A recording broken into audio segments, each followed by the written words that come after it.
Welcome back to Scandalous Los Angeles TV, where we expose the exposers. Finally, somebody put CS2 back on the spot, down at his place of employment over at No Jumper. The other day, he sat on the panel with Wack100 and Jefe.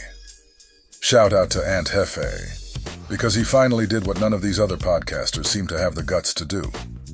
He asked Porky directly about the whole CS2 back situation. And let me tell you, it's hilarious watching what happens after that. Because Porky does what he always does. Lies, deflects, and spins the conversation in another direction. This man is still out here lying with a straight face, even when the paperwork is public. So after you watch this, do yourself a favor. Go check that paperwork. Get familiar with it. That way, next time Porky tries to spin you with one of his classic stories, you can spin it right back on him and watch him fumble through a whole new lie. Let's get into it. But now guess what happens? Soon as something start going on with Ant Hood, and he the one getting the money, you know what the other side say? We gotta knock Ant down, he the bag. Guess what that Damu gonna do? Hey Ant, them niggas running your name, cause get low. Up your security. He don't want nothing to happen to Ant. He making money with that. This how this work. I done been on yards. Me and Youngster from 6 Deuce East Coast.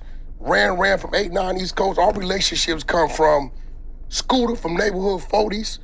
Our relationships come from them walking in the unit. Damus is deep. They bang they set. Niggas say they got us one. I'm like, nah, homie. Nah, he back. Y'all gonna give him a one-on-one. Big Fish from 6-0 did it to me my first trip to the penitentiary as a punk. No mustache. Delano. I'm the only guy. He picked me up in Central Juvenile Hall on the Goose. I didn't even know who Fish was. Yeah. Everybody whoop saying where they from. Niggas like, we got us one. I jump up. Big Fish jumped up. He like, man, this nigga look like he old enough to be my son. He gonna claim. Nigga, give him a head up. Now, which one of y'all gonna get on with this small youngster and risk going to the yard saying you got knocked out by a teenager? Ain't finna. He did that for me. Scooter, rest in peace, from neighborhood 40s, my dumbass homie is in their neighborhood. A broad that invited him to the party. He showed up with red house slippers, red belt. He ends up in the alley on his knees like this. They saw the tag. Scooter say, you from 2Ps? Yeah. You know Wack? Yeah. What's his real name? Cash Jones. All right, get up out of here. Tell Wack Scooter send his regards. Yes, right? So where I come from, bro, like, my politics I'm always dealing with something here, there, and everywhere because that's what's gonna keep you alive or keep you up. Sure. So that's why you have the badge. Now it makes sense. No, but this badge right here is, I wanna get a bet, man. I just wanna get it, cause y'all can expose Wack.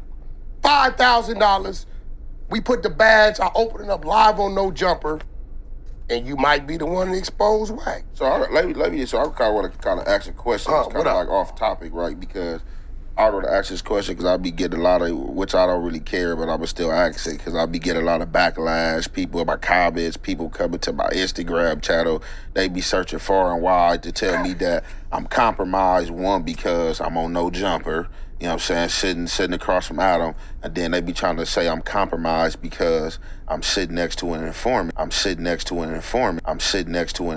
So, I mean, because I did an interview with an informant. They be trying to say you an informant. But okay, well, listen. Ant just told Porky that he's been catching heat because people are saying he's sitting next to an informant. And yes, he was talking about Porky himself. Now, listen closely to how Porky responds to that. Because instead of clearing the air and shutting it down with facts, Porky, in classical fashion, completely deflects the topic to Rick Ross. This is classic pork loinin' right here. But okay, well listen, I called Rick Ross. I told Rick Ross, Freeway Ricky, use an informant. Right? Sure. Yeah. He told me to go get the paperwork. For sure. I went and got to work. I sent him to work, I got to work, I put the work up. This is it. So you wasn't cool with Rick the last time? Yeah, we was. Yeah. Let me tell you what's crazy. We was doing something on Big Meech on my StreamYard, I think. So after we was running it, this was crazy. Loose Cannon says, Freeway Rick a snitch too. I say, man, that nigga told on the police. I don't care about that.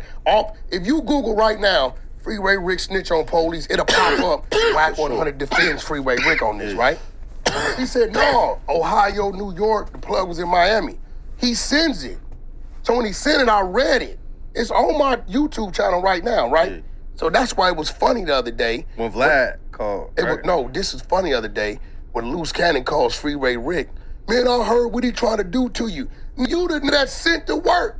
We never even knew about it. So now I had to get with the exposers, tell them go search Ohio, pull the work, and send it. And they sent it. I sent it to bro, because I seen bro run his clip. Bro was taking the stand that I took. But like, the police, we don't care about that. Yeah. I didn't care about that, right? I don't care about dead bodies. I die and you go to jail. And you can use me to get out of jail, put it on me. I'm gone. Something to say, that's telling. You told on the dead body.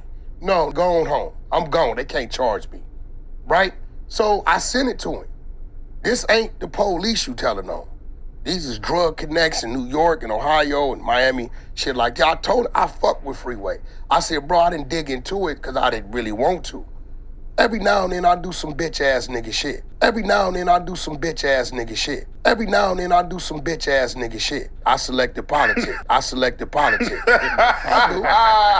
And if you ask me, I'm gonna tell y'all that. It looks like Porky just threw Love's Boys under the bus. Again. Now remember, Love's Boys has been swearing up and down that they don't selective politic. And all this selective politicking niggas is doing, that causes division. Division causes weaknesses. Everybody is doing their own thing because niggas selective politicking, bro. Niggas are saying this is cool, saying this ain't cool. That causes division. I'm not bending my rules, nigga. I'm gonna stand on my business. That's been their whole stance from the jump. We expose everybody. But now Porky just admitted that he does selective politic. He chooses who to expose and who to protect. So while they're out here calling themselves exposers, Porky just revealed that if he likes you, your paperwork doesn't see the light of day. This is exactly why I've been saying. His job is to tear down specific people. People who are building something, who have momentum, who might actually be doing something positive. That's who he targets. And now he said it himself. He's selective. He picks and chooses. And in doing that, he just threw Love's Boys' whole narrative in the trash right under the bus. Don't forget, this was Porky's response to Ant, telling him that people are saying he's sitting next to an informant, referring to Porky himself. Porky has not addressed that at all. Instead, he shifted the conversation. You know, if I fuck with you, I'll fuck with you. You know, and I do some bitch ass niggas. You know, some real shit. So who the fuck put this? So my question is. So Porky tried to duck the question. But Ant wasn't letting him slide. He didn't let Porky weasel his way out. Porky was clearly trying to run, trying to change the subject, deflect, do what he always does. But Ant brought him right back to the beginning.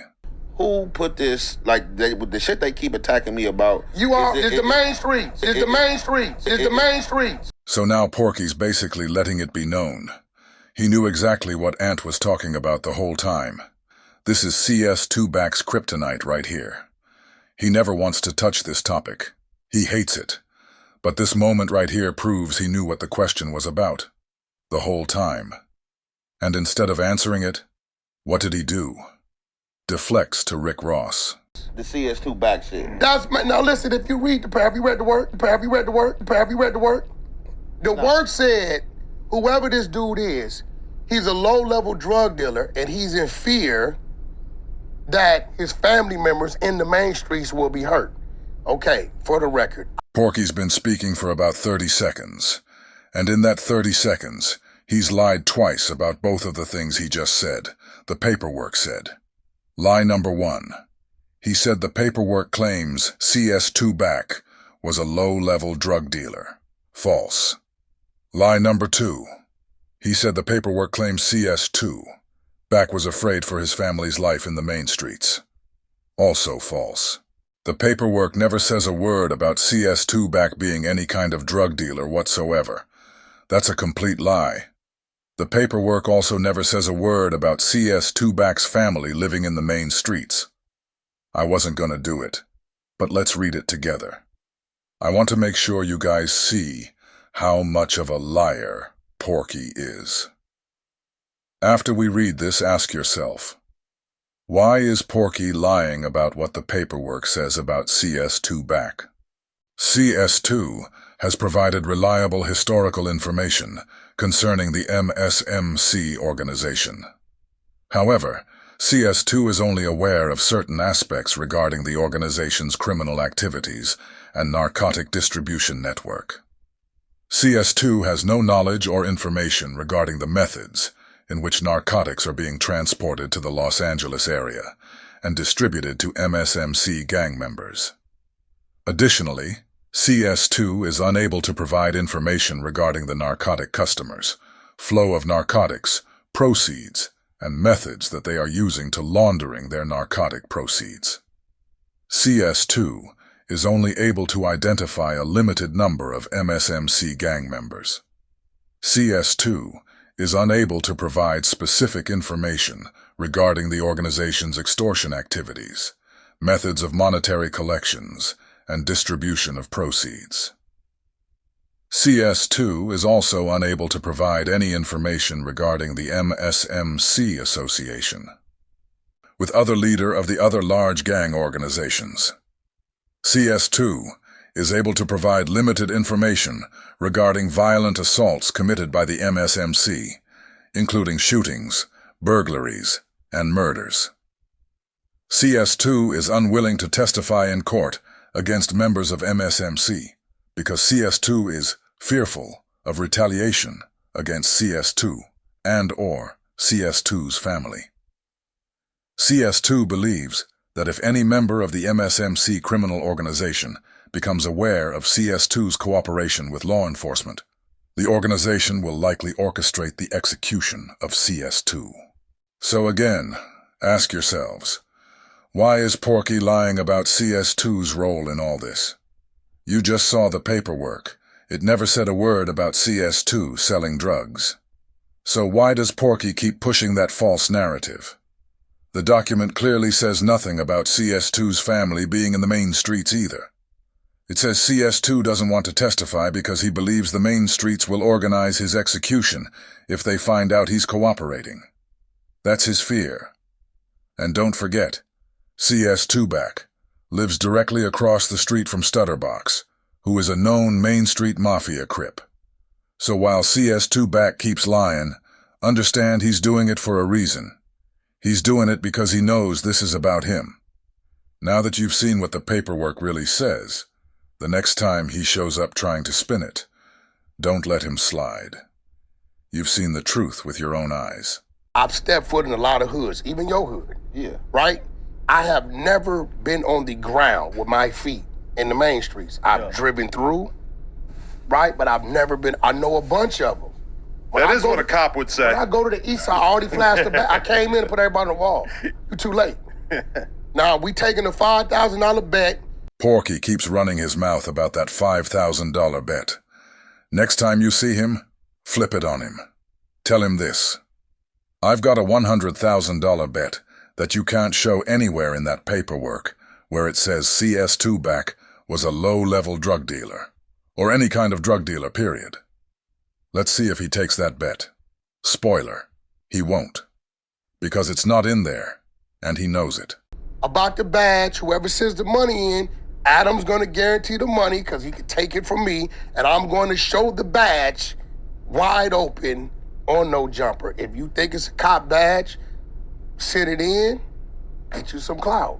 Notice the way Porky took the conversation away from CS2 back, and he's back to talking about that badge again.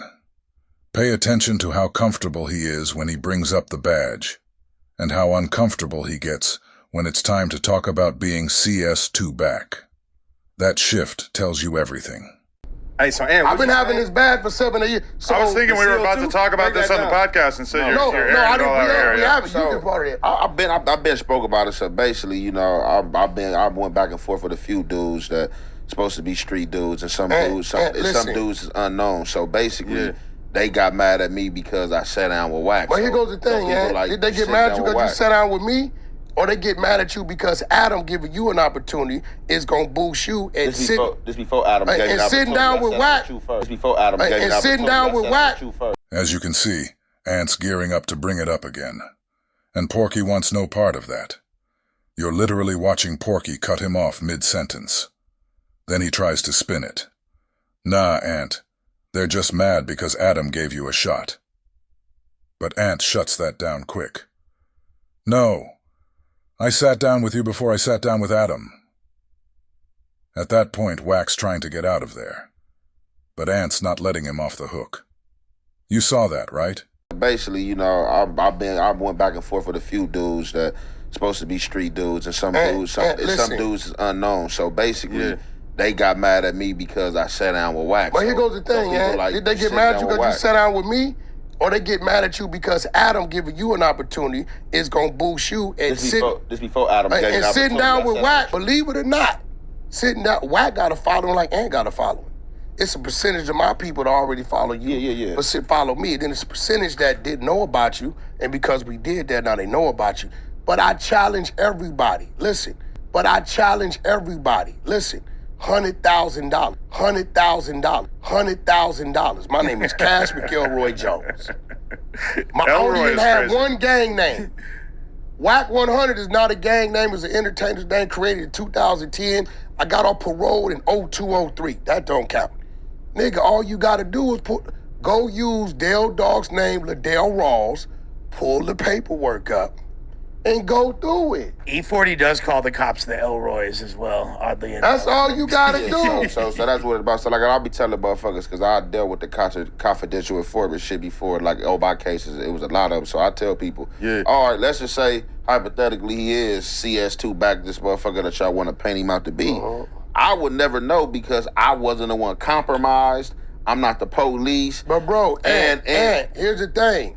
It says he's a low-level drug dealer who is in fear that his family in the main streets will be hurt. You all saw how Porky twisted the whole meaning, just by adding the words, in the main streets.